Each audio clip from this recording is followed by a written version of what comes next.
हाँ जी बच्चों, working capital में आज हम बात करने वाले हैं किसके बारे में।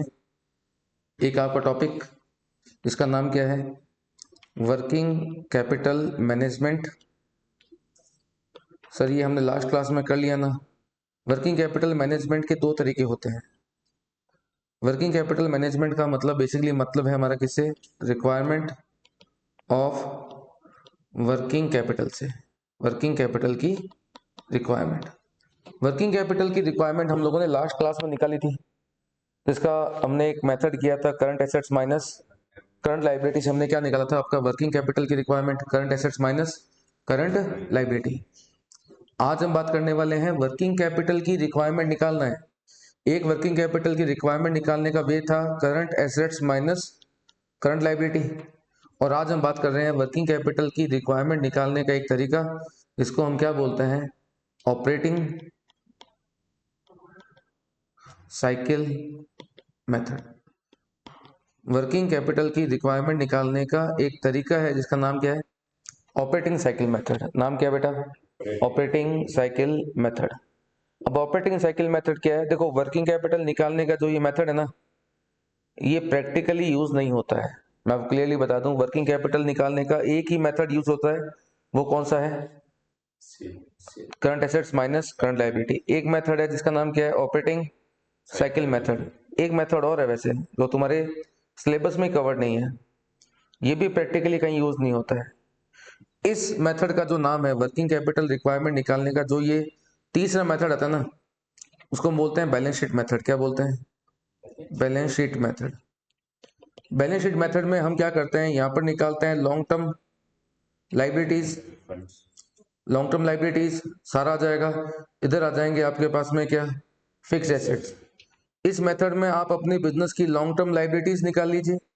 इस बिजनेस में आप अपनी बिजनेस के सारे, इस मेथड के अंदर क्या करना है, आपको लॉन्ग टर्म लाइबिलिटीज निकालनी है। इस मेथड में आपको क्या करना है, आपके फिक्स्ड एसेट्स निकालने हैं। और ये मेथड कहता है कि जो रिमेनिंग रह गया बोथ साइड का डिफरेंस, वो वर्किंग कैपिटल है। वो कौन है, वर्किंग कैपिटल है। तो ये मेथड किसी काम के मेथड नहीं है। हाँ, ऑपरेटिंग साइकिल मेथड फिर भी कुछ हद तक काम का है, लेकिन बैलेंस शीट मेथड तो किसी भी काम का नहीं है। बैलेंस शीट मेथड तो क्या कहता है, आप अपने लॉन्ग टर्म फंड्स निकाल लीजिए, लाइबिलिटीज, आप अपने फिक्स एसेट्स निकाल लीजिए, और रिमेनिंग जो डिफरेंस बच जाएगा वो तुम्हारा क्या होगा, वर्किंग कैपिटल होगा। लेकिन जो बेस्ट तरीका है वो current assets minus current liability ही है। और थर्ड जो तरीका आ रहा है वो तुम्हारा कौन सा आ रहा है, ऑपरेटिंग साइकिल मेथड। क्या है ऑपरेटिंग साइकिल मेथड, उसका मैं आपको सबसे फर्स्ट थिंग एक एग्जांपल देता हूँ। आपने सुना होगा ना बेटा कि बिजनेस में फंड्स का रोटेशन घूमता है। बिजनेस में क्या होता है, फंड्स का रोटेशन घूमता है। आज मैं कहता हूं कि मेरे बिजनेस में फंड्स का रोटेशन घूमता है। रोटेशन का मतलब क्या है, मैं लेके आया कैश, कहीं से भी लाया, उस कैश को लगा दिया मैंने बिजनेस में, लगा दिया बिजनेस में, बिजनेस में वो गया स्टॉक में गया। ये स्टॉक एक दिन मैं क्या कर लूंगा, रियलाइज, रियलाइज हो गया। रियलाइज का मतलब पैसा आ गया। ये पैसा वापस कहाँ चला जाएगा, बिजनेस के स्टॉक में, देन रियलाइज, देन वापस कैश, देन स्टॉक में, देन रियलाइज, ये चलता रहेगा। लेकिन फिर पैसे की दिक्कत कहाँ आ रही है, तो स्टार्टिंग में ये जो फर्स्ट फेज है ना बिजनेस का, जिसमें आप कैश से स्टॉक लेके आते हो, देन पैसा रियलाइज हो गया, फर्स्ट फेज में दिक्कत है। सेकंड फेज में दिक्कत क्यों नहीं है, सेकंड फेज की शुरुआत कहां से होगी, फर्स्ट फेज से जो कैश कलेक्ट हुआ है उससे किसकी शुरुआत हो जाएगी, तुम्हारी सेकंड फेज की हो जाएगी। दिक्कत किस में आ रही है, फर्स्ट फेज में आ रही है। तो बिजनेस के इस मेथड में वर्किंग कैपिटल रिक्वायरमेंट निकालने का जो ये मेथड है, इसका नाम क्या है, operating cycle method. Operating cycle कहता है बिजनेस में पैसे का रोटेशन घूमता है। क्या घूमता है, पैसे का रोटेशन।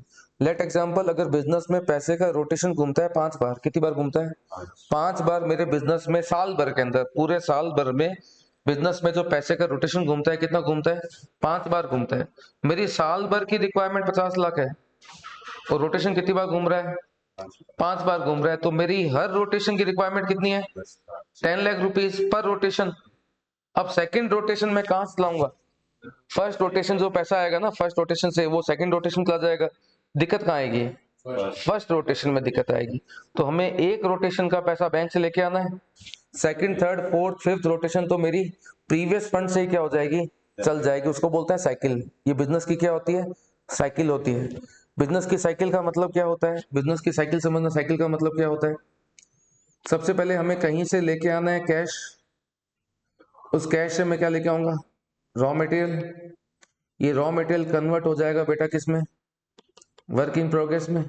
ये वर्क इन प्रोग्रेस कन्वर्ट हो जाएगा बेटा किस में, तुम्हारा फिनिश गुड्स में। फिनिश गुड्स कन्वर्ट हो जाएगा किस में, डेटर्स। डेटर्स का मतलब क्रेडिट सेल्स, और डेटर्स से एक दिन क्या आ जाएगा, कैश, और कैश से वापस रॉ मटेरियल। ये रोटेशन बिजनेस में घूमती रहेगी, यस और नो।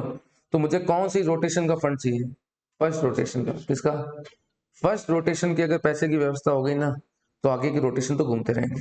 तो मैंने कहा मान लीजिए बिजनेस में साल भर की रिक्वायरमेंट कितनी है आपकी, 50 लाख, और एक जो रोटेशन है ना वो साल में कितनी बार आपके घूमते हैं, 5 बार।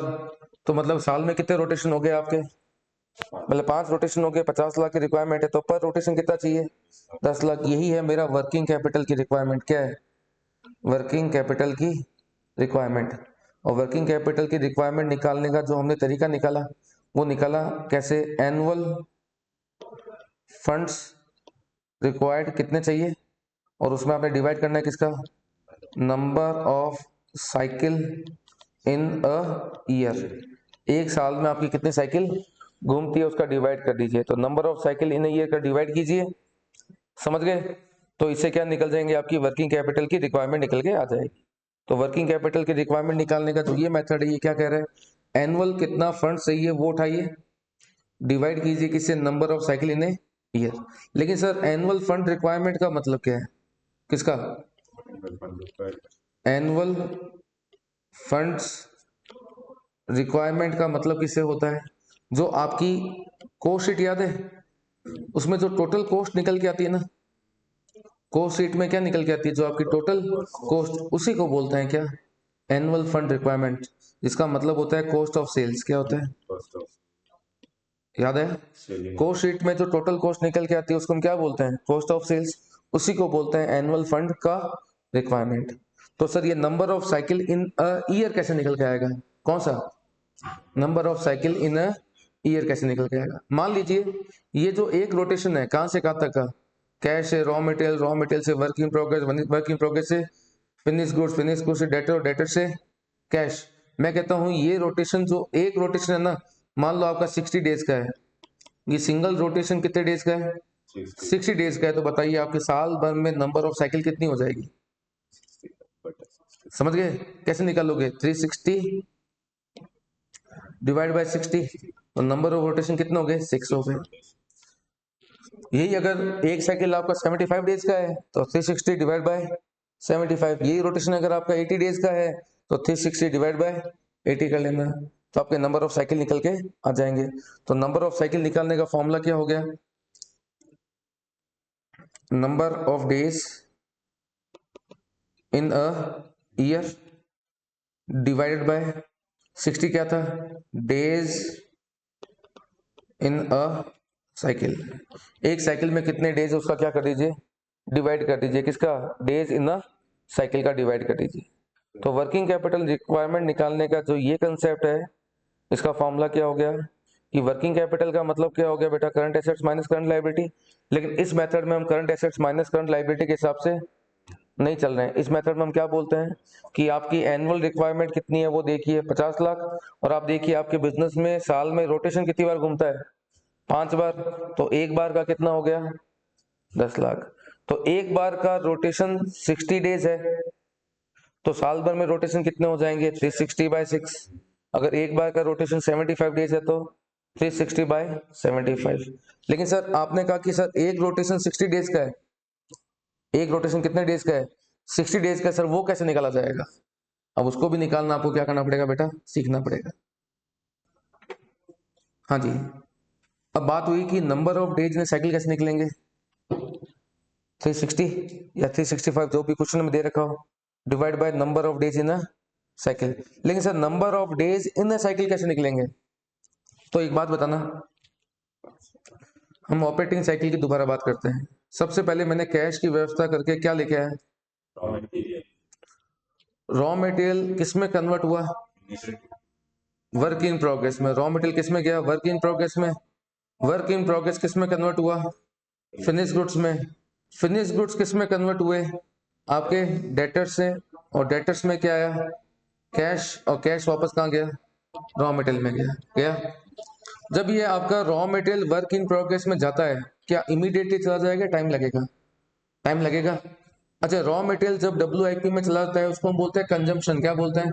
कंजम्पशन। तो सबसे पहले मुझे ये देखना पड़ेगा कि आपका कंजम्पशन पीरियड कितना है। आपका कंजम्पशन का पीरियड कितना है? लेट एग्जांपल, रॉ मटेरियल से जब मैं वर्क इन प्रोग्रेस में जाता हूँ उसका कंजम्पशन पीरियड है मान लो 20 डेज, मतलब कि 20 दिन लग जाते हैं रॉ मटेरियल को वर्क इन प्रोग्रेस में कन्वर्ट होने में। और जब वर्क इन प्रोग्रेस जाता है किसमें? फिनिश गुड्स में, उसको हम बोलते हैं प्रोडक्शन। क्या बोलते हैं? Production period. प्रोडक्शन में लग जाते हैं, लेट एग्जांपल मान लेते हैं 15 डेज। तो मेरे कितने डेज लग गए अभी तक? 20 डेज तो लग गए मेरे कंजम्पशन में, 15 डेज लगे मेरे प्रोडक्शन में। अच्छा, प्रोडक्शन के बाद फिनिश गुड्स बने, वो कन्वर्ट हो गया, तो क्या इमीडिएटली बिक जाएगा या उसको डेटर में जाने में टाइम लगेगा? समझ गए ना? यहां से यहां जाने का मतलब हो गया सेल्स पीरियड। आपका सेल्स पीरियड डेट एग्जांपल कितना है? 15 डेज का है। तो कितने डेज लगे? 20 + 15 कितना हो गया डेज? 50 डेज हो गए। और मैं बोलता हूँ क्या डेज डेटर से जब पैसा आएगा, कैश आएगा, जिसको बोलते हैं कलेक्शन पीरियड। क्या बोलते हैं? Collection period. क्या कलेक्शन इमीडिएटली हो जाएगा, उसमें टाइम लगेगा? लेट एग्जांपल उसमें लगेंगे 25 डेज। तो मेरे कितने डेज लग गए? एक डेज लगे मेरे रॉ मटेरियल में। कितने लगे डेज रॉ मटेरियल में मेरे? 20। फिर डेज लगे मेरे किसमें बेटा? वर्क इन प्रोग्रेस में। कितने? 15। फिर मेरे डेज लगे किसमें? डेज लगे किसमें बोलो? आपके किसमें? फिनिश गुड्स में। फिनिश गुड्स को बिकने में टाइम लग गया। कितना टाइम लग गया? बिकने में लग गया 15 दिन। उसके बाद में लग गए डेज किसमें? डेटर्स में। डेटर्स का मतलब कलेक्शन होने में कितना टाइम लग गया मेरा? 25 डेज। तो टोटल एग्रीगेट निकालना, 75 डेज हो गया मेरा क्या टोटल ये पीरियड। क्लियर है?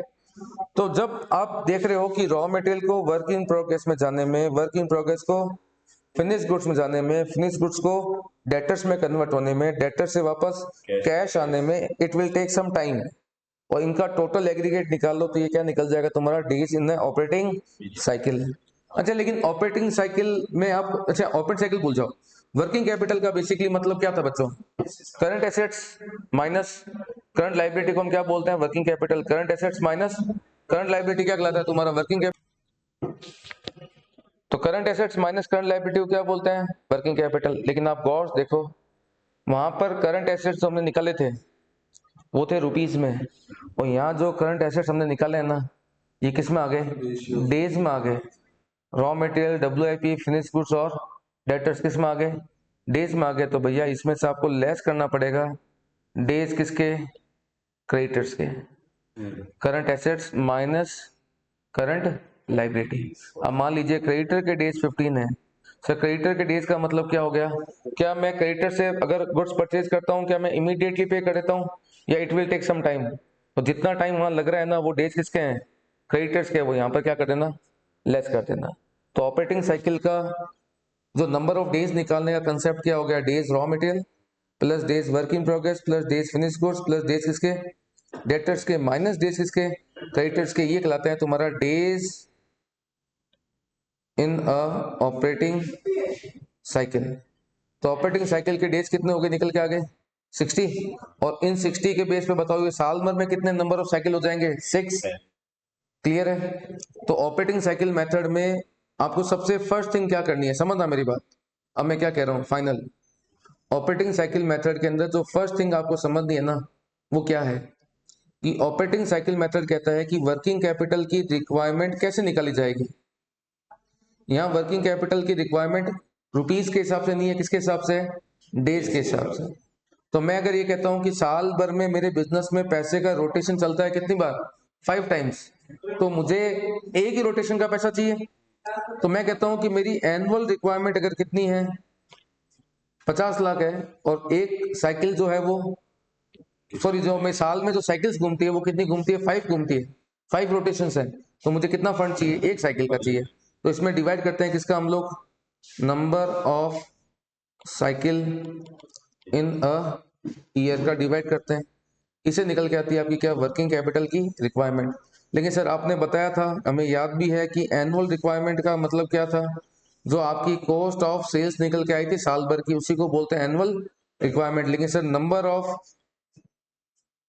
साइकिल इन अ ईयर कैसे निकाले जाएंगे? Number of cycle in a year कैसे निकाले जाएंगे? Number of cycle in a year निकल जाएंगे कैसे?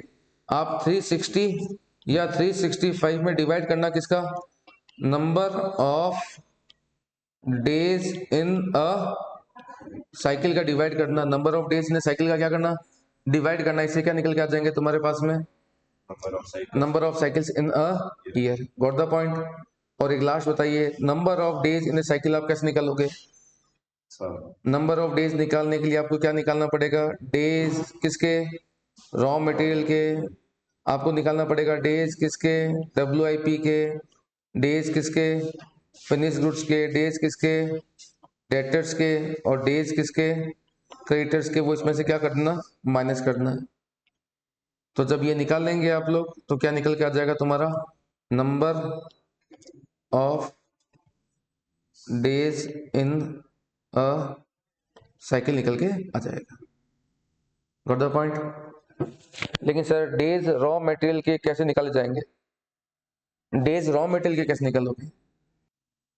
तो बेटा अब यहाँ मुद्दा ये आ गया कि डेज रॉ मटेरियल की कैसे निकालोगे और डेज वर्क इन प्रोग्रेस से कैसे निकालोगे। चलो इसके लिए एक छोटा सा एग्जांपल लेते हैं।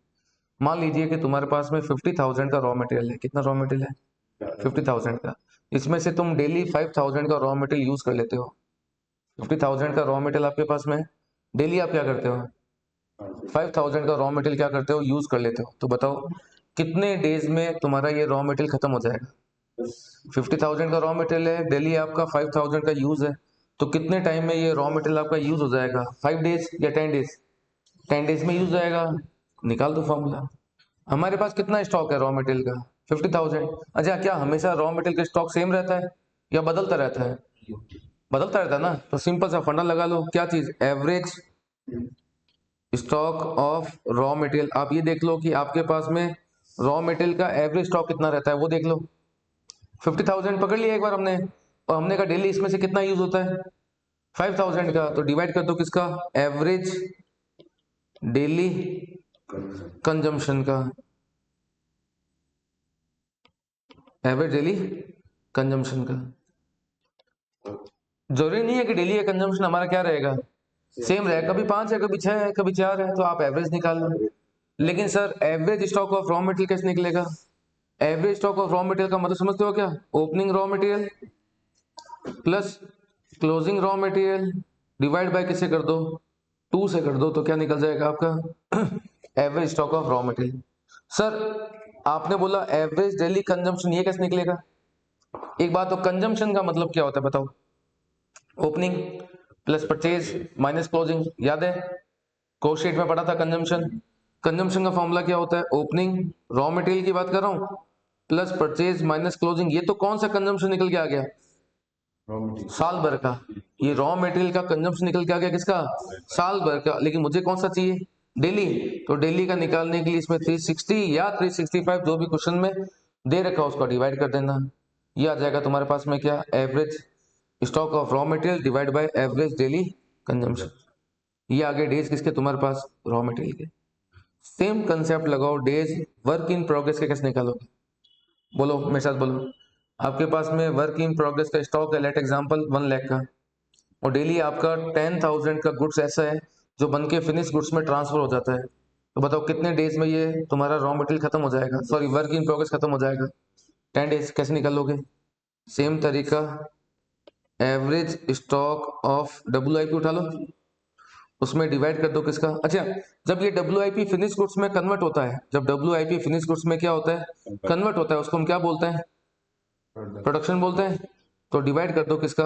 Average daily, average daily cost of production. Average daily cost of production. Sir cost of production मतलब कि सर ये रुपीस में निकालना है, ये यूनिट में निकालना है? ये सब रुपीस में, और बाद में डेज निकल के आएंगे। तो average daily cost of production का डिवाइड कर दो। अच्छा सर फिर average stock of work in progress का फॉर्मूला क्या हो जाएगा? Average stock of work in progress निकालोगे opening WIP plus closing WIP divide by 2 से क्या निकल जाएगा आपका एवरेज क्या WIP। इसमें डिवाइड किसा करना है average daily cost of production. ये कहां से लाओगे आपकी एनुअल कॉस्ट ऑफ प्रोडक्शन ले लो। सर कॉस्ट ऑफ प्रोडक्शन का मतलब क्या होता है direct material, direct labour, direct expenditure, prime cost plus factory overhead. बस इसी को यहाँ क्या बोल देते हैं कॉस्ट ऑफ प्रोडक्शन बोल देते हैं। ठीक है, इसमें डिवाइड कर दो कितने का 360 का, तो ये निकल के आ जाएगा तुम्हारा days of WIP। Finish goods कैसे निकालोगे बताओ। फिनिश गुड्स के डेज का मतलब क्या है फिनिश गुड्स के डेज का मतलब क्या है फिनिश गुड्स का मतलब हो गया जितना टाइम लग रहा है माल को बेचने में, सेल्स का पीरियड। तो बताइए मैं कहता हूं कि मेरे पास में 1 लाख का फिनिश गुड्स पड़ा है। कितना फिनिश गुड्स है 1 लाख का फिनिश गुड्स है। इसमें से डेली 20,000 का माल मैं 25,000 में बेच देता हूं। डेली 20,000 की लागत का माल, डेली 20,000 की कॉस्ट का गुड्स मैं क्या करता हूं 25,000 में बेच देता हूं। मेरे पास कितना गुड्स पड़ा है फिनिश गुड्स का 1 लाख। तो कितने दिन में खत्म हो जाएगा 1 लाख डिवाइड बाई 20,000 या 25,000 20,000 ना। तो इसका फॉर्मूला क्या हो जाएगा average stock of finish goods divide by average daily sales या cost of goods sold average daily COGS cost of goods sold sale नहीं COGS। तो फॉर्मूला बताओ क्या हो गया डिटेल में बताओ। एवरेज स्टॉक ऑफ WIP कैसे निकालोगे opening plus closing divide by 2। ये आ गया फिनिश गुड्स WIP नहीं सॉरी फिनिश गुड्स का एवरेज स्टॉक आ गया। COGS कैसे निकालोगे कॉस्ट शीट में याद है वहां से आप अपनी एनुअल COGS निकाल लेना और उसमें डिवाइड करना किसका 360 या 65 जो भी दे रखा है। इससे आपका क्या निकल जाएगा डेली COGS निकल के आ जाएगा एवरेज डेली COGS। ठीक है, अब डेज निकालने किसके डेटर्स के और डेज निकालने किसके क्रेडिटर्स के। अब ये कैसे निकालोगे डेटर्स के डेज और क्रेडिटर्स के डेज। अब बताओ सेम कंसेप्ट डेटर्स के डेज कैसे निकालोगे डेज ऑफ डेटर कैसे निकालोगे वही एवरेज डेटर्स कितने हैं divide by average daily credit sales. कौन सी सेल्स क्रेडिट सेल्स मत कर देना क्योंकि डेटर्स का रिश्ता किससे है क्रेडिट सेल्स है। लेकिन सर ये फॉर्मूला समझ में नहीं है फॉर्मूला समझाता हूँ। मेरी डेली क्रेडिट सेल कितनी है 5,000 है कितनी है। मेरी बैलेंस शीट में डेटर्स पड़े हैं कितने के 50,000 के।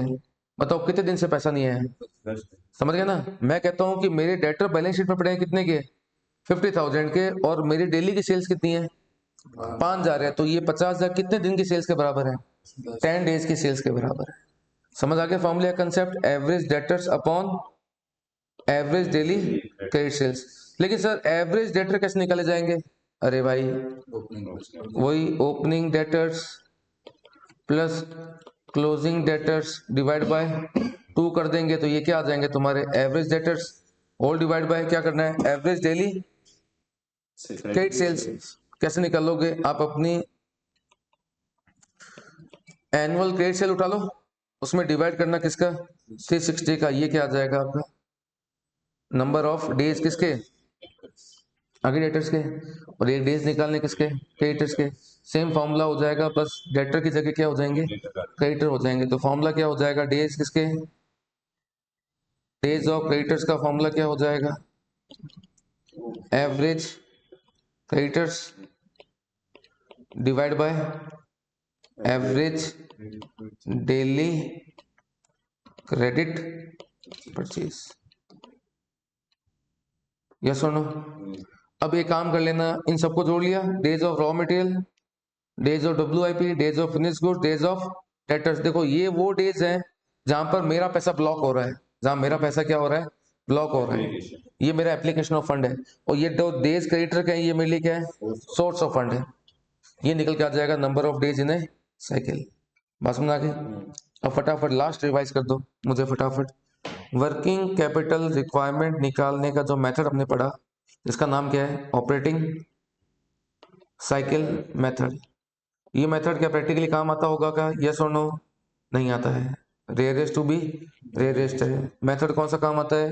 Statement of working capital requirement current assets minus current liability. इस मेथड में हम लोग क्या करते हैं, ऑपरेटिंग साइकिल मेथड के अंदर हम लोग कैसे निकालते हैं, यहाँ पर हम क्या कहते हैं कि सबसे फर्स्ट थिंग आपको क्या करना पड़ेगा बताओ, स्टेप 1 मेरा क्या होगा, एनुअल सीओएस। अब मुझे बताओ, समझना मेरी बात। वर्किंग कैपिटल रिक्वायरमेंट निकालने का यहाँ फॉर्मूला क्या था, annual fund required upon number of cycle in a year. सबसे पहले मैं ये लिखूंगा क्या, या सबसे पहले मुझे number of cycle in a year चाहिए? चाहिए। अब number of cycle in a year कैसे निकलेगा, number of days in a year divide by days in A cycle. अब नंबर ऑफ डेज कैसे निकलेंगे इन ए साइकिल, इस तरीके से निकलेंगे। तो आपका पहला स्टेप क्या होगा, ये होगा मेरा फर्स्ट स्टेप। फर्स्ट स्टेप मेरा क्या होगा बोलो, स्टेप 1 क्या होगा, आपको निकालना पड़ेगा क्या, डेज इन अ साइकिल। कैसे निकालोगे, डेज रॉ मटेरियल के, डेज WIP के, डेज फिनिश गुड्स के, डेज डेटर्स के, और माइनस करना डेज किसके, ये आ जाएंगे तुम्हारे पास में क्या, number of days in a cycle. Got the point. अब सेकंड स्टेप मेरा क्या होगा, step 2 number of cycles in a year. ये कैसे निकालोगे, 360 या 365 एज स्पेसिफाइड इन क्वेश्चन।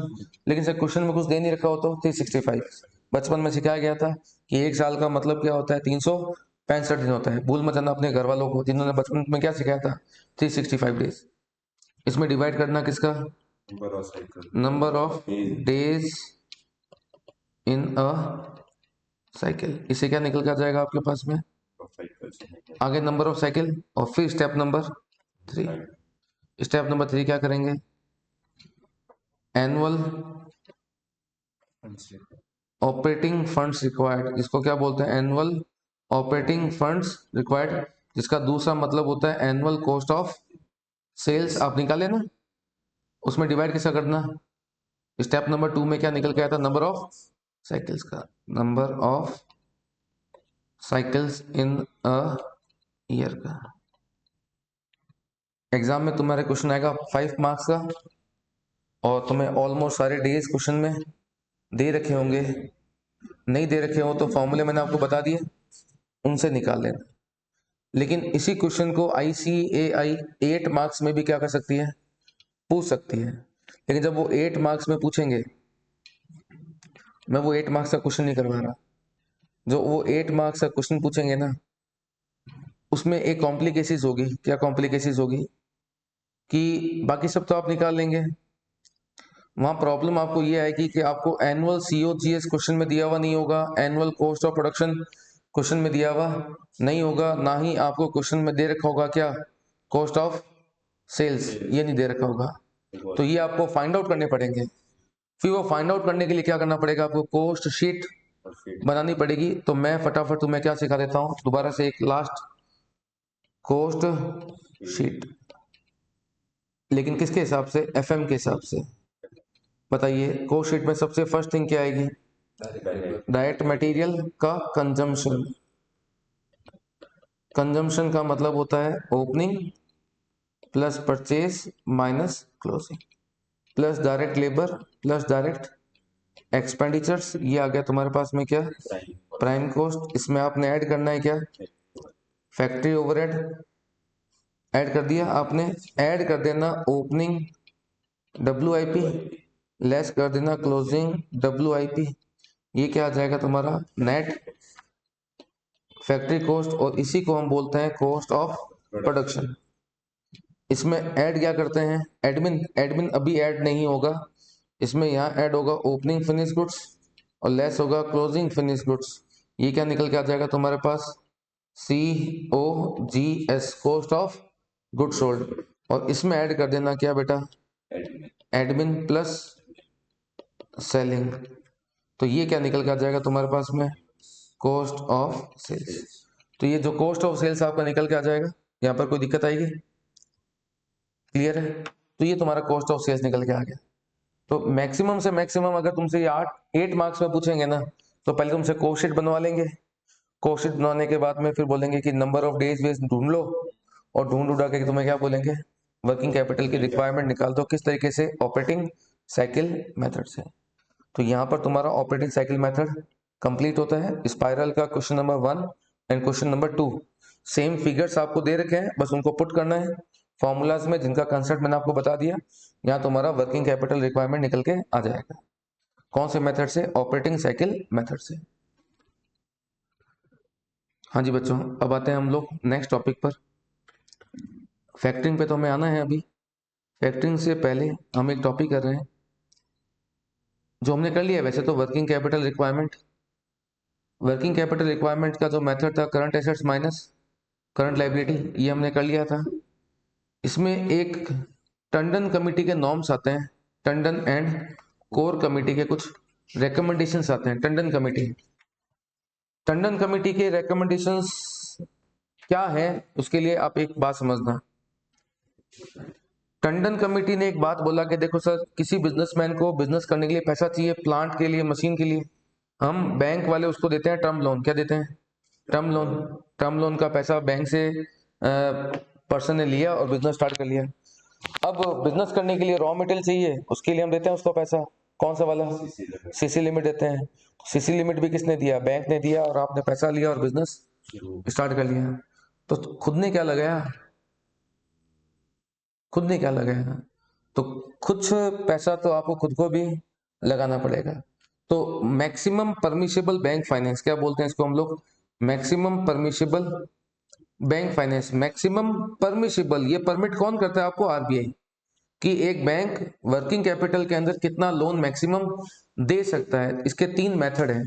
कितने मेथड हैं, 3।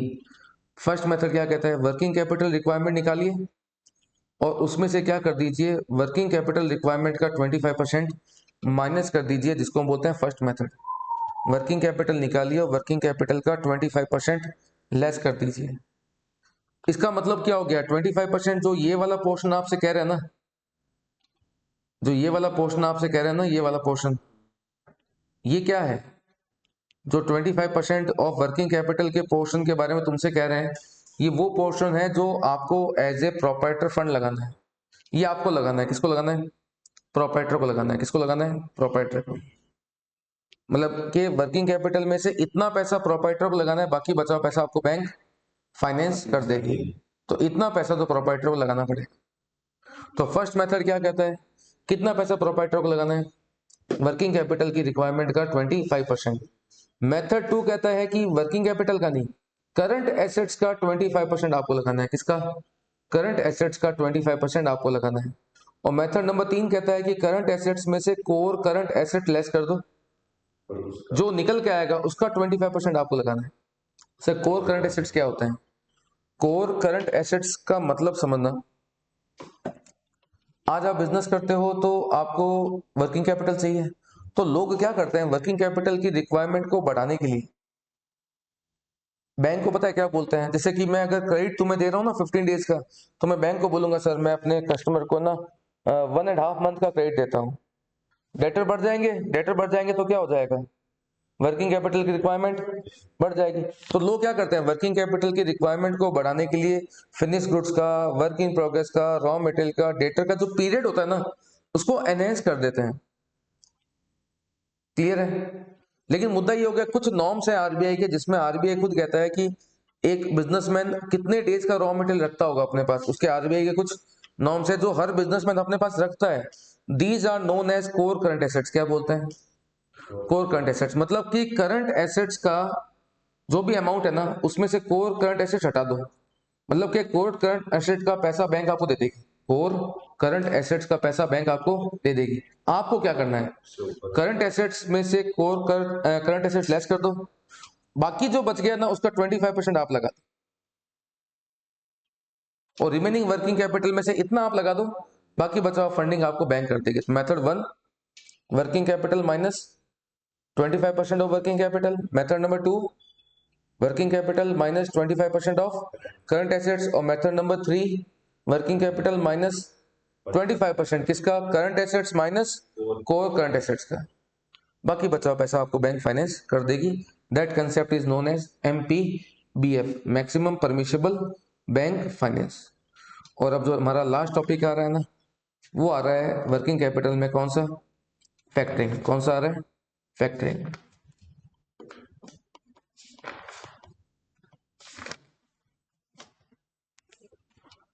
फैक्टरिंग क्या कंसेप्ट होता है बेटा, उसको समझना। क्या चीज है फैक्टरिंग? आप बिजनेस में क्या करते हो? क्रेडिट सेल्स करते हो। क्रेडिट सेल में पैसा कब आएगा? एक टाइम लगेगा, उसके बाद में आएगा। क्रेडिट सेल का पैसा कब आएगा? एक टाइम लगेगा, उसके बाद में आएगा। प्रॉब्लम है कि बिजनेस हेल्ड अप हो जाता है, रुक जाता है। तो सर रुकेगा नहीं ना, हम वर्किंग कैपिटल लोन ले लेंगे बैंक से। तो एक तरीका तो हमारे पास में वर्किंग कैपिटल लोन है। फैक्टरिंग हमारे पास में एक सेकंड क्या है? अल्टरनेटिव है कि हम वर्किंग कैपिटल लोन ना लेके क्या करवा लें? फैक्टरिंग करवा लें। अब जब हम नॉर्मल बिजनेस करते हैं तो हम क्रेडिट सेल्स करते हैं। क्रेडिट सेल्स में क्या होगा? क्रेडिट सेल करोगे तो एक तो कॉस्ट ऑफ क्रेडिट एडमिनिस्ट्रेशन आती है। हम क्रेडिट सेल्स करते हैं तो एक आता है डिस्काउंट। क्या आता है? डिस्काउंट। और एक आता है हमारा कौन सा? Bad debts. लेकिन अगर आप फैक्टरिंग करवा लो, क्या करवा लो? फैक्टरिंग करवा लो, तो ये सारा पैसा तुम्हारा क्या हो जाएगा? बच जाएगा। सारा पैसा बच जाएगा। ना तो क्रेडिट एडमिन के खर्चे आएंगे, ना डिस्काउंट है, ना बैड डेट्स है। सारा पैसा क्या हो जाएगा? बच जाएगा।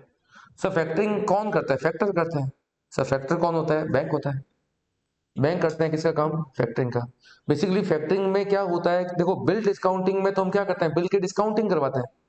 फैक्टरिंग में हम लोग क्या करते हैं? इन बिल को बैंक को ही क्या करते हैं? बेच देते हैं। मतलब कि एडमिन के खर्चे की रिस्पॉन्सिबिलिटी बैंक की, डिस्काउंट बैंक का, बैड डेट्स बैंक का। बैंक मुझे मेरा पैसा कलेक्ट करके दे देगी और ये तीनों मेरे बच जाएंगे।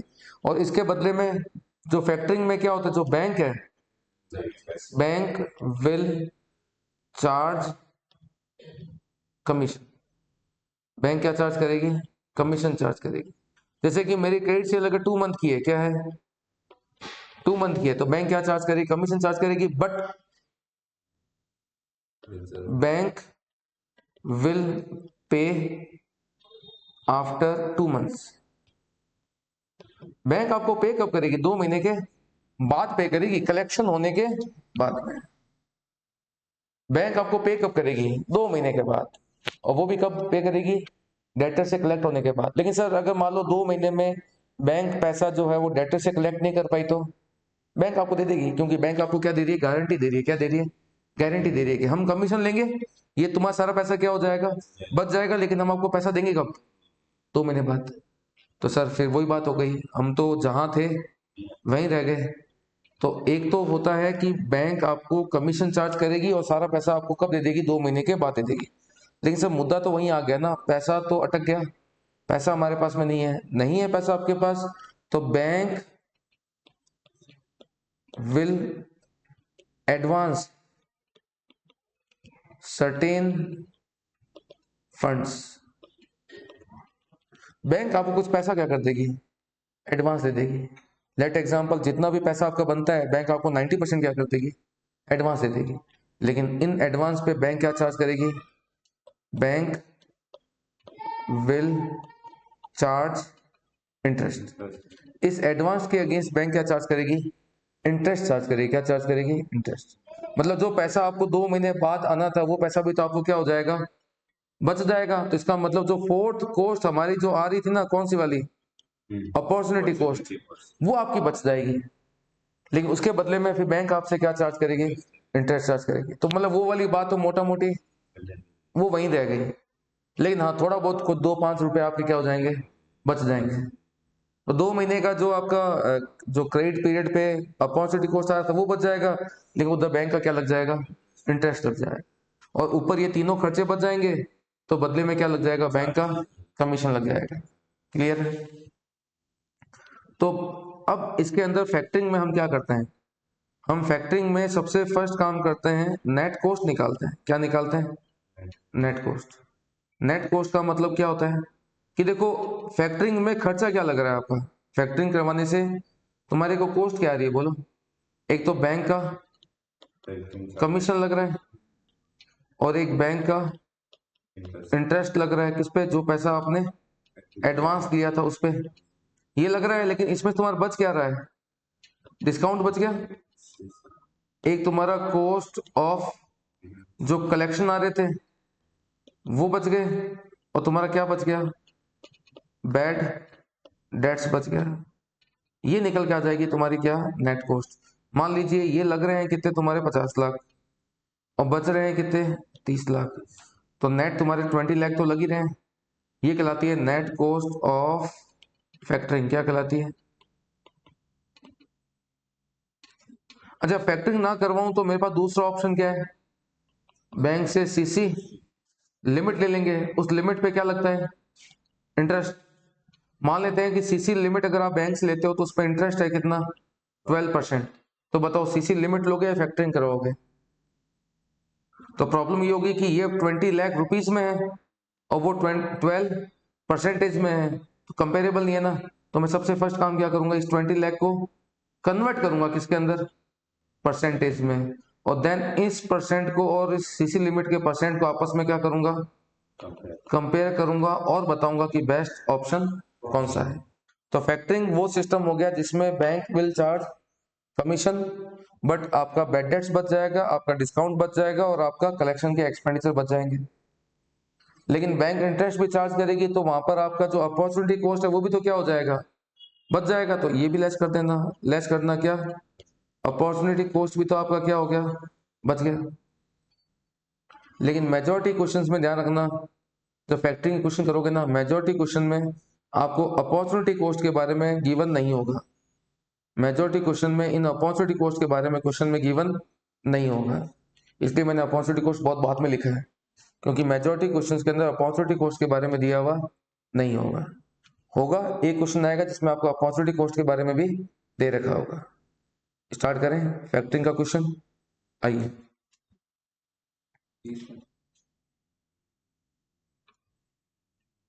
हाँ जी बच्चों, फैक्टरिंग में क्वेश्चन 30, 31, 32 हमारे पास में है।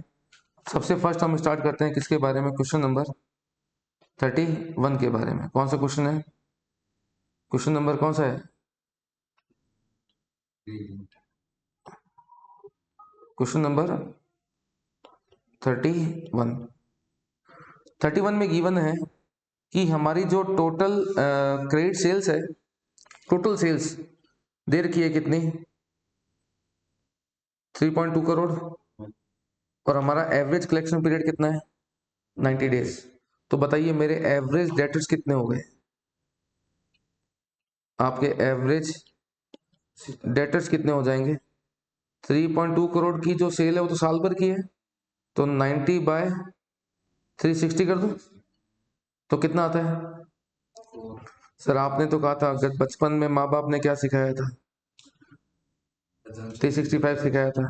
तो प्रॉब्लम क्या है कि 360 पे निकालूंगा ना तो मेरे को फ्रैक्शंस में जाना नहीं पड़ेगा। एक्चुअली वो बैठ रहा है सेट, फ्रैक्शन में जाने की जरूरत नहीं पड़ेगी आपकी, इसलिए क्या कर दिया? 360 कर दिया। बाकी ऐसा कोई हार्ड एंड फास्ट रूल नहीं है। कितना था? 80 लैक्स का आ गया आपका एवरेज डेटर्स। ठीक है, आगे। पास्ट एक्सपीरियंस हमारा रहता है कि बैड डेट्स होता है कितना? 1.5% बच जाएगा अगर आप फैक्टरिंग करवा लोगे। पास्ट एक्सपीरियंस रहता है कि एडमिनिस्ट्रेशन पे हमारे कितने रुपए लगते हैं? 5 लाख। तो 1.5% का बैड डेट्स है, एडमिन पे लगते हैं कितने? 5 लाख। ये सब आपके क्या हो जाएंगे? बच जाएंगे। अच्छा, डिस्काउंट भी तो बच जाता है, लेकिन क्वेश्चन में आपको दिया हुआ नहीं है। अपॉर्चुनिटी कॉस्ट भी तो क्या होती है? बच जाती है, लेकिन क्वेश्चन में कहीं पे भी अपॉर्चुनिटी कॉस्ट के बारे में गिवन नहीं है। क्वेश्चन में क्या गिवन है कि एक फैक्टर है, वो कह रहा है कि जितना पैसा आपको चाहिए वो आपको मिल जाएगा, लेकिन फैक्टर क्या चार्ज करेगा? कमीशन। वो आपकी बिल डिस्काउंटिंग करके आपको पैसा दे देगा, लेकिन देगा कब पैसा? आपको 90 डेज के बाद देगा। लेकिन पहले चाहिए तो फैक्टर आपको एडवांस भी दे देगा, लेकिन उस पर वो क्या करेगा? 18% का इंटरेस्ट चार्ज करेगा। लेकिन फैक्टर क्या सारा पैसा एडवांस दे देगा? नहीं, फैक्टर 10% अपने पास क्या रखेगा? रिजर्व रखेगा। उसके बाद आपको 90% पैसा क्या कर देगा? एडवांस दे देगा। Got the point? अब मुझे बताओ कि मेरे डेटर कितने हैं? 80 लाख के। अब एक बात बताओ, प्रैक्टिकली तो ऐसा होता है कि इधर से माल बेचा, बिल आया, फैक्टर को भेज दिया, माल बेचा, बिल आया, फैक्टर को भेज दिया। लेकिन यहाँ पर मुझे ये नहीं पता ना कि मैं कब कब कब कब माल बेच रहा हूँ, तो मैं लेके चलूंगा एवरेज बेसिस पर। किस पर? तो मैं ये मान लेता हूँ कि 80 लाख की 3.2 करोड़ की साल भर की सेल है, तो एवरेज डेटर्स कितने हो गए? 80 लैक्स। मतलब कि 80 लाख के डेटर हो गए फर्स्ट स्लॉट में, 80 लाख के डेटर हो गए सेकंड स्लॉट में, 80 लाख के डेटर्स हो गए थर्ड स्लॉट में, और 80 लाख के डेटर्स हो गए फोर्थ स्लॉट में। क्योंकि आप देखोगे 90/360, बेसिकली ये फोर्थ स्लॉट निकल के आते हैं कि हाँ एक बार, मतलब आपका जो एक टाइम पीरियड है ना वो कितना है? 90 डेज का है, और साल में दिन कितने होते हैं? 360। मतलब कि साल में डेटर का रोटेशन कितनी बार घूमता है? 4 बार। तो 80-80 लाख रुपए के रोटेशन हो गए। तो मैं काम करता हूँ, सबसे पहले इस फर्स्ट स्लॉट की कॉस्ट निकालता हूँ। इस फर्स्ट लॉट में मुझे बताइए, मुझे कौन कौन सा खर्चा बैंक का पड़ेगा? फैक्टर का पड़ेगा। एक तो लगेगा फैक्टर कमीशन। 2% फैक्टर्स कमीशन कितना आ जाएगा? 80 लाख का 2% कितना हो गया? 1,60,000। फर्स्ट स्लॉट का है, या सेकंड स्लॉट में भी फैक्टरिंग करवाओगे? ये तो फैक्टरिंग हम चारों स्लॉट में ही करवाएंगे। स्लॉट समझ गए ना मैं क्या कह रहा हूँ? जो कलेक्शन पीरियड 4 टाइम्स है ना, हर बार मैं क्या कराऊंगा? फैक्टरिंग कराऊंगा। प्रैक्टिकली तो मैं ये बोलूंगा ना, फैक्टरिंग तो मैं जैसे से माल बेचूंगा, बिल जनरेट होगा, मैं फैक्टरिंग करवा लूंगा। लेकिन मैं यहाँ एवरेज के बेस पे लेके चल रहा हूँ। एक तो लग गया फैक्टर कमीशन, और दूसरा क्या लगेगा? इंटरेस्ट। पहले बताओ कि मैं फैक्टर से कितने रुपए लेने गया? 80 लाख लेने गया। उसमें से फैक्टर ने 1,60,000 तो किसी से काट लिए, अपना कमीशन। तो फैक्टर मुझे एडवांस देगा कितना? क्या सारा एडवांस दे रहा है, या 10% अपने पास रख रहा है? तो मैं क्या बोल रहा हूँ, 80 लैक्स जो मेन फंड था उसका फैक्टर ने क्या कर लिया? 10% अपने पास रिजर्व रख लिया। तो फैक्टर ने मुझे एडवांस दिया कितना? कैलकुलेट करो। 80 लाख में से 8 लाख तो फैक्टर ने वो रख लिए रिजर्व के, 160 रख लिया। तो फैक्टर ने मुझे एडवांस दिया कितना? 70-40। और इस पे फैक्टर क्या चार्ज करेगा? इंटरेस्ट कितना हो जाएगा? 70,40,000। 70,40,000 हो गया ना एडवांस तो। भाई 80 लाख का मैं मांगने गया था, जिसमें से 160 कमीशन हो गया। वो फैक्टर अभी काट लेगा कमीशन तो अपना, और मुझे क्या करेगा? 8 लाख का रिजर्व काट लेगा। टोटल मिला के मुझे एडवांस देगा कितना? 70,40,000 का। उस पर क्या चार्ज करेगा? इंटरेस्ट कितना है फैक्टर का? फैक्टर का इंटरेस्ट कितना है? 18%। लेकिन ये ब्याज तो 90 दिन का लगेगा ना, 90/360। वो दोबारा लगेगा ब्याज जब मैं सेकंड स्लॉट की फैक्टरिंग कराऊंगा, फिर दोबारा लगेगा ब्याज जब मैं थर्ड स्लॉट की फैक्टरिंग कराऊंगा, दोबारा लगेगा ब्याज जब मैं फोर्थ स्लॉट की क्या करूंगा? फैक्टरिंग करवाऊंगा। तो मुझे बताओ मेरा एनुअल कमीशन कितना हो गया? मेरा एनुअल कमीशन कितना हो गया? एनुअल कमीशन हो गया कितना? 1,60,000 का कमीशन एक बार का है, तो 4 बार का निकालो। तो मैं 4 से मल्टीप्लाई नहीं कर रहा हूं, मैं बेवकूफी कर रहा हूँ, 360/90 कर रहा हूँ। क्यों कर रहा हूँ ऐसा? ये तो ठीक है 90 डेज था, 80 होता तो ये पॉइंटम हो जाता, 70 होता तो फिर पॉइंट्स में हो जाता। तो पहले हमने क्या किया? फैक्टर का सबसे पहले हमने एवरेज डेटर्स निकाल लिया। हमने कहा 80 लाख की 4 टाइम्स क्या होती है? सेल होती है। तो एक बार का कमीशन निकल के आया 160, तो 4 टाइम्स का कितना हो गया? बोलो। 7,20,000। 4 से मल्टीप्लाई कर दिया, कितना आ रहा है? 16 × 7 हाँ 640, सॉरी 6,40,000 का आ गया तुम्हारा कमीशन। 640 का आ गया तुम्हारा कमीशन। उसके बाद बताइए क्या होगा? इंटरेस्ट भी तो लगेगा। सेकंड नंबर मेरा एनुअल इंटरेस्ट कितना हो गया? वही निकालो। एक बार का इंटरेस्ट कितना निकल के आ रहा है? कैलकुलेट करो। 316,800। ये तो 1 स्लॉट का है ना, तो 4 स्लॉट में कितना हो जाएगा? 316,800 मल्टीप्लाई बाय 360/90। कैलकुलेट करो। 12,67,200। टोटल कॉस्ट कितनी आ गई देखो? Total cost of factoring 6,40,000 plus 12,67,200 कितना आ गया? 7,000 200 रुपये, ये फैक्टरिंग की कॉस्ट आ गई एनुअल, सारी जोड़ ली मैंने, समझ गए। अब थोड़ा प्रेजेंटेशन में सही कर रहा हूँ। यहाँ पर हमने ये 80 लाख लिखे थे, ये मैंने हटा दिए, बकवास थे, समझ गए। इसको हम बोलते हैं एवरेज डेटर्स कितने हो गए 80 लाख। तो एवरेज डेटर्स पे मैंने फैक्टर का कमीशन निकाला। अच्छा, ये क्या निकल के आया था मेरा एडवांस, एडवांस का मैंने क्या निकाल दिया इंटरेस्ट। इसको ऊपर में लिख दिया क्या चीज, एनुअल कॉस्ट निकल गई किसकी, फैक्टरिंग की। तो फैक्टरिंग कराओगे तो 19,07,200 की कॉस्ट आएगी, लेकिन कुछ पैसा बच भी जाएगा, बताना कितना बच जाएगा। एनुअल सेविंग कितनी हो जाएगी तुम्हारी, क्या क्या बच जाएगा, देखो एक तो तुम्हारा बैड डेट्स बच जाएगा, कितना है बैड डेट्स, क्वेश्चन देखिए बताओ। बैड डेट्स कितना हो गया 3.2 करोड़ मल्टीप्लाई बाय 1.5% कितना हो गया 4,80,000, ये बच जाएगा। और सेकंड क्या बच जाएगा, 5 लाख एक बच जाएगा एडमिन है ना, कलेक्शन के खर्चे 5 लाख वो बच जाएंगे, कितने बच जाएंगे 980 बच जाएंगे। तो आपकी नेट कॉस्ट कितनी निकल के आएगी, नेट कॉस्ट 19,07,200 लग रहे थे, इसमें से 9,80,000 तो तुम्हारे इधर बच जाएंगे। तो कितनी कॉस्ट आ गई 9,27,200 की मेरी क्या निकल के आ गई, एनुअल कॉस्ट निकल के आ गई। लेकिन इस एनुअल कॉस्ट को मुझे सबसे फर्स्ट थिंग क्या करना पड़ेगा, परसेंटेज में कन्वर्ट करना पड़ेगा। अब आता हूं मैं यहाँ पर सबसे फर्स्ट थिंग कुछ एजम्पशंस पे, किस पे, एजम्पशन। हमने क्या क्या एजम्पशन इसमें ली है, क्या एजम्पशन ली है, उसके लिए आपको मेरी बात समझनी पड़ेगी। हमने क्या एजम्पशन ली है,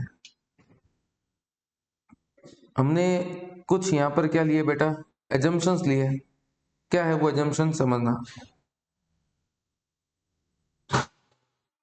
आप एक बात बताइए कि तुम फैक्टर से कितना एडवांस मांगने गए थे, 80 लाख लेने गए थे, इसमें से फैक्टर ने अपना कमीशन काटा कितना 1,60,000, तो तुम्हारा अमाउंट बनता ही कितना है 78,40,000 बनता है। तो फैक्टर को एडवांस देना कितना चाहिए था 78,40,000 का 90% निकालना कितना होता है भाई, 80 लाख आप लेने गए थे, जिसमें से 1,60,000 का तो फैक्टर कमीशन हो गया, 70,56,000, लेकिन मैंने क्या निकाला था 70,40,000। तो कौन सा सही है, ये सही है या वो सही है। तो इन दोनों के अंदर मेरा एजम्पशन क्या है, अगर मैं एजम्पशन जो मैंने निकाला है, मैं तो ये बोल रहा था कि वहां पर जो फैक्टर का रिजर्व था ना, मेरी फर्स्ट एजम्पशन ये होगी कि मेरा जो फैक्टर का रिजर्व है ना 10%, वो किसका है, कंप्लीट 80 लाख का है। तो वहां पर 8 लाख का रिजर्व निकल के आया था। और यहाँ पर हमने रिजर्व कैसे निकाला है सेकंड मेथड में, इसमें यहाँ मैंने जो रिजर्व निकाला है ना, वो 78,40,000 का निकाला है, कितना परसेंट, 10% कमीशन काटने के बाद। अब आपको डिसाइड करना है कि तुम्हें कौन सी एजम्पशन लेके चलनी है।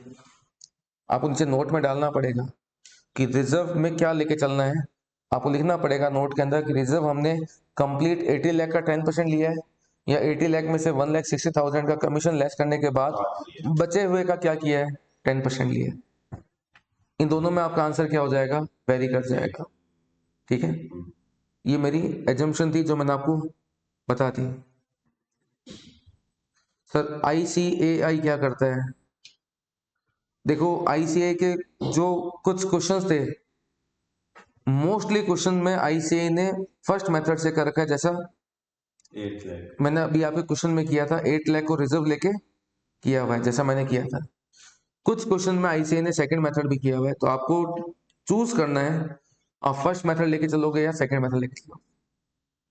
यहाँ पर अभी खत्म नहीं हुआ है, अभी जो ये हमारी नेट कॉस्ट निकल के आई है, उसको मुझे क्या करना है, सबसे फर्स्ट थिंग परसेंटेज में कन्वर्ट करना है। अब इसको परसेंटेज में कन्वर्ट करने की भी दो तरीके चलते हैं। कितनी कॉस्ट निकल के आई थी 9,27,200 की। इसको परसेंटेज में कन्वर्ट करने के लिए मैं क्या करूंगा, डिवाइड करूंगा, मल्टीप्लाई किसे कर दूंगा 100 से। अब डिवाइड किससे करोगे, डिवाइड किया जाएगा इसको एडवांस अमाउंट से, डिवाइड किसे किया जाएगा एडवांस अमाउंट से। तो मेरा एडवांस अमाउंट कितना निकल गया था, मेरे वाले में बात करूं, मेरा एडवांस अमाउंट कितना निकल गया था 70,40,000। तो मेरे वाले केस में क्या निकल के आया था 70,40,000 निकल के आया था। तो मैं किसका डिवाइड कर दूंगा 70,40,000 का डिवाइड कर दूंगा, 70,40,000 का डिवाइड कर दूंगा, 9,27,200 divide by 70,40,000 multiply by 100, percentage में निकल के आ जाएगा जो भी है। इसको परसेंटेज में निकालने का एक तरीका और है, वो भी आईसीआई यूज करता है। वो तरीका ये है, 9,27,200 में डिवाइड किया जाएगा 70,40,000, उसमें से भी जो बैंक का इंटरेस्ट था उसको लेस करने के बाद,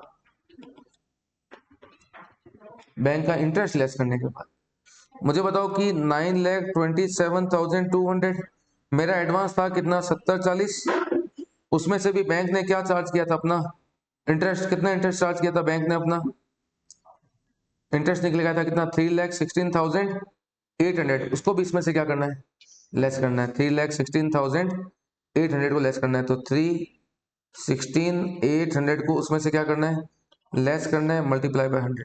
सर इसको लेस करने का लॉजिक क्या है, अब फैक्टर जो अपना इंटरेस्ट आपसे चार्ज करेगा वो कब चार्ज करेगा, इनका सिस्टम फंडा फिक्स है, जितना अमाउंट आप हमसे भी लेके जा रहे हो ना इंटरेस्ट भी हाथों हाथ दे जाओ।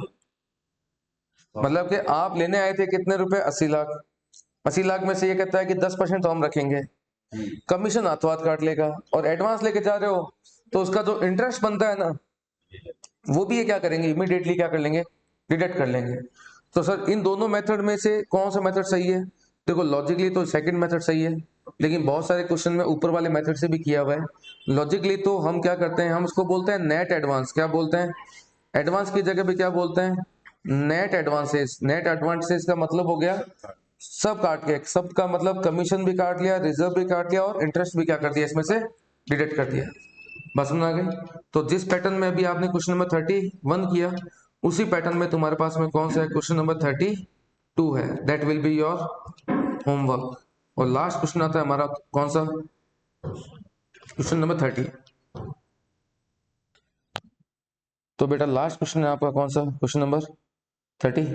तो यहाँ पर तुम्हारा फैक्टरिंग वाला कंसेप्ट भी क्या हो जाएगा, खत्म हो जाएगा।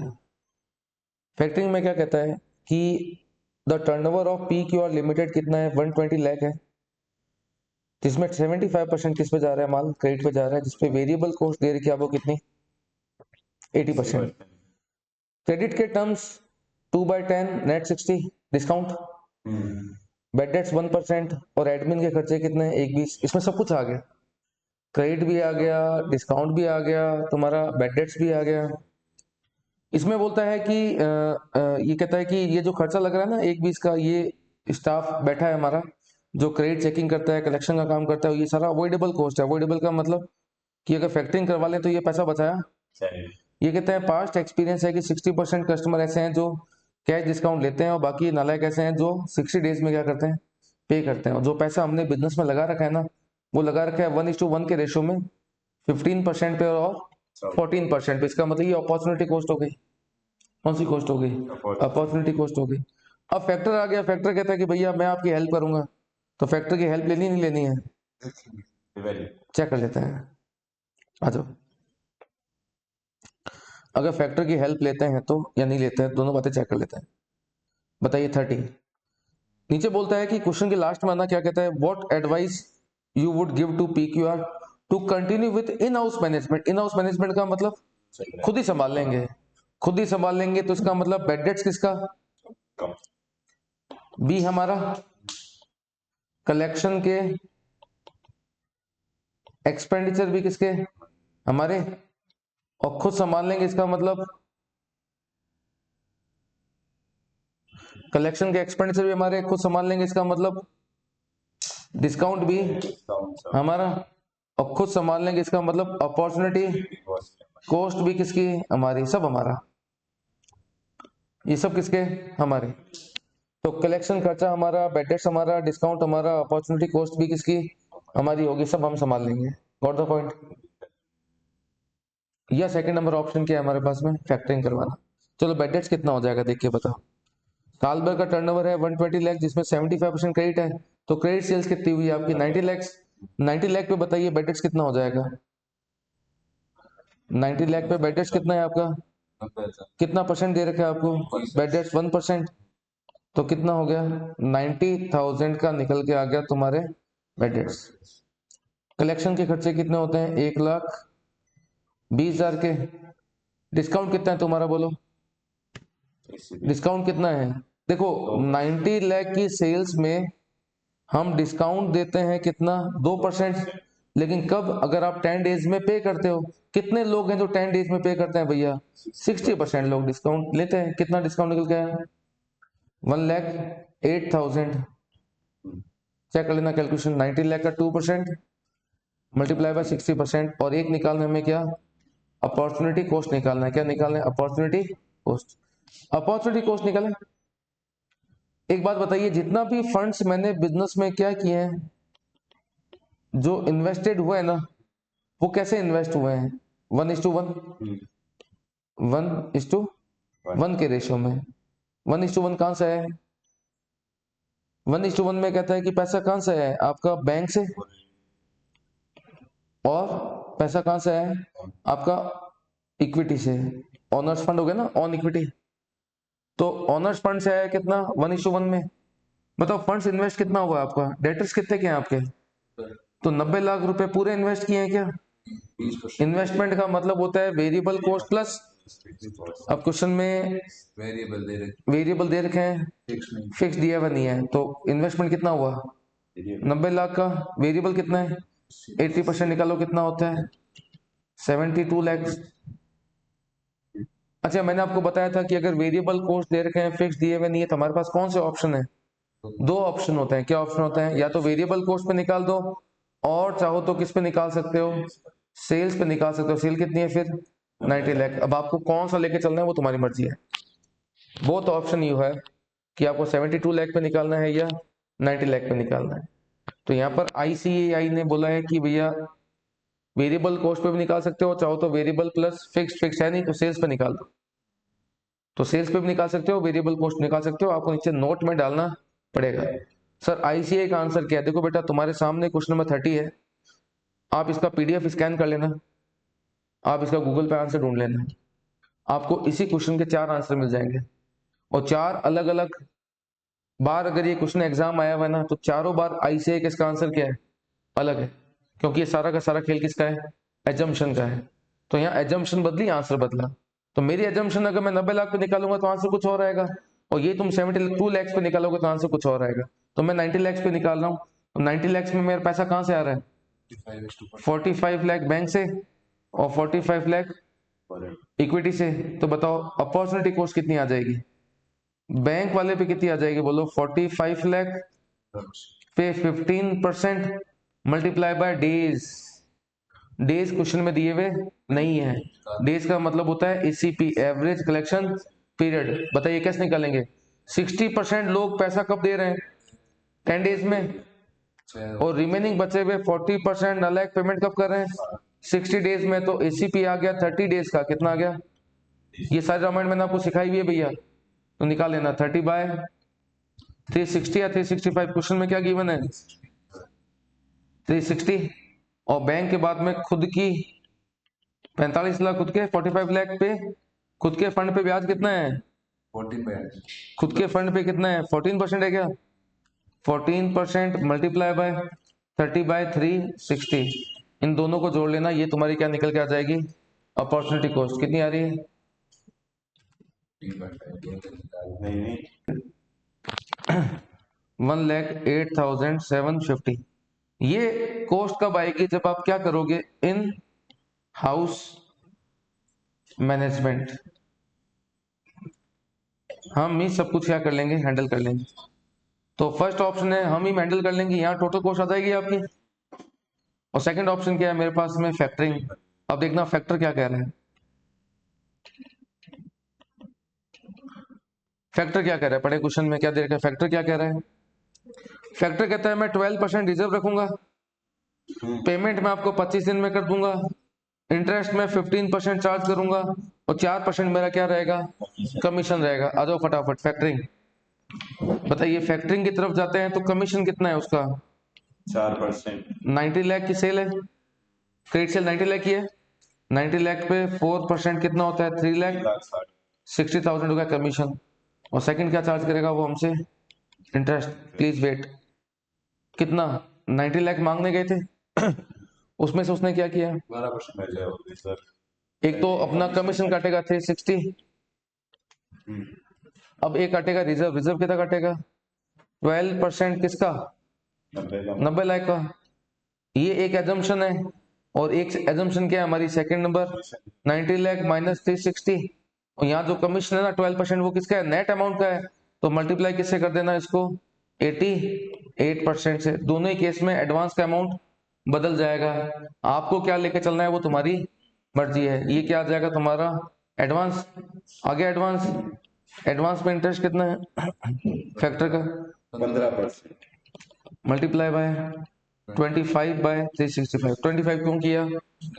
गारंटी कि फैक्टर आपको 25 डेज के तो एडवांस दे रहा है। 365 है, 60 है, 60 है, 60 कर लो, कोई नहीं। तो फैक्टर का जो इंटरेस्ट है वो कितना है? 25 डेज का है, हो जाएगा। और थर्ड चीज जो निकालनी है वो निकालनी है अपॉर्चुनिटी कॉस्ट। अब अपॉर्चुनिटी कॉस्ट निकालने के लिए पहले मुझे ये बताओ, तुम फर्स्ट मेथड लेके चल रहे हो, सेकंड लेके चल रहे हो? फर्स्ट ले रहे हो। तो फर्स्ट में मुझे बताओ एडवांस का अमाउंट कितना हुआ?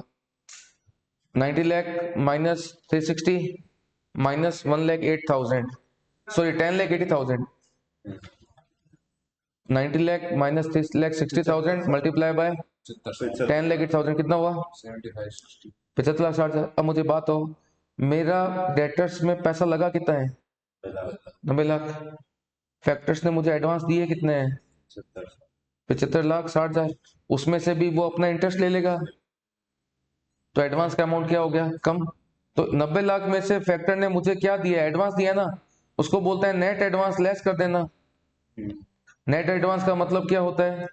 तुमने अभी कितना निकाला था एडवांस? 75 लाख 60,000, उसमें से इंटरेस्ट लेस कर देना। ये तो फैक्टर का क्या है? नेट एडवांस है। भाई डेटर्स में मेरा पैसा इन्वेस्ट कितना हुआ है भैया? 90 लाख। 90 लाख का फंड मेरा बिजनेस में इन्वेस्टेड है। इसमें से फैक्टर ने मुझे दिया कितना है? 75 लाख 60,000 का फैक्टर का क्या है? एडवांस है, जिसमें से भी वो अपना इंटरेस्ट क्या कर लेगा? इमीडिएटली काट लेगा। तो मेरे पास तो नेट एडवांस का अमाउंट तो कम है, तो बाकी बचा हुआ पैसा डेटर्स में किसने लगाया? हम नहीं लगाया, समझे बात? बाकी बचा हुआ पैसा किसने लगाया डेटर्स में? हमने लगाया। तो हमने जो लगाया उस पर क्या आएगी? Opportunity cost. जो हमने लगाया हमारे वाले पैसे पे अपॉर्चुनिटी कॉस्ट कितनी है? 14% multiply by 14% multiply by 25 by 360। ये सारा का सारा खेल किसका है? एजम्पशन का है।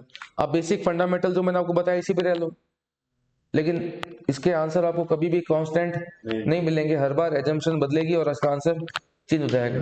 तो दोबारा बोलता हूँ, कमीशन लग गया, इंटरेस्ट कैसे निकालना है वो आपको समझ में आ गया, एडवांस पे निकालना है, और अपॉर्चुनिटी कॉस्ट कैसे निकाल लोगे? 90 लाख में से नेट एडवांस हटा देना, 14% का फंड हमने लगाया बाकी जेब से, मल्टीप्लाई बाय 25 बाय 365। तो कौन सा ऑप्शन बेस्ट होगा? ये आ गई नेट कॉस्ट ऑफ फैक्टरिंग, और ऊपर वाली कौन सी कॉस्ट आई थी? इन हाउस मैनेजमेंट। तो कौन सा ऑप्शन बेस्ट होगा जहां पर टोटल कॉस्ट क्या होगी? आपकी लिस्ट होगी। तो यहाँ पर तुम्हारा डेटर मैनेजमेंट, रिसीवेबल मैनेजमेंट और फैक्टरिंग, डेटर्स, रिसीवेबल और फैक्टरिंग का कंसेप्ट क्या हो गया? खत्म हो गया। ठीक है बच्चों। और इसके अंदर कैश बजट आता है एक। कैश बजट तुम्हारा कॉस्टिंग का पार्ट है। बजट के चैप्टर में तुम्हारा कैश बजट कवर हो जाता है, वो वहीं हो जाएगा। इसके अंदर एक टॉपिक आता है तुम्हारा कौन सा? इन्वेंट्री मैनेजमेंट, वो मटेरियल कॉस्टिंग का पार्ट है, that will be cover their. तो वर्किंग कैपिटल यहाँ खत्म हो गया। अब हम नेक्स्ट वीडियो में मिलेंगे आपसे एक नए चैप्टर के साथ। Thank you, tata, bye bye.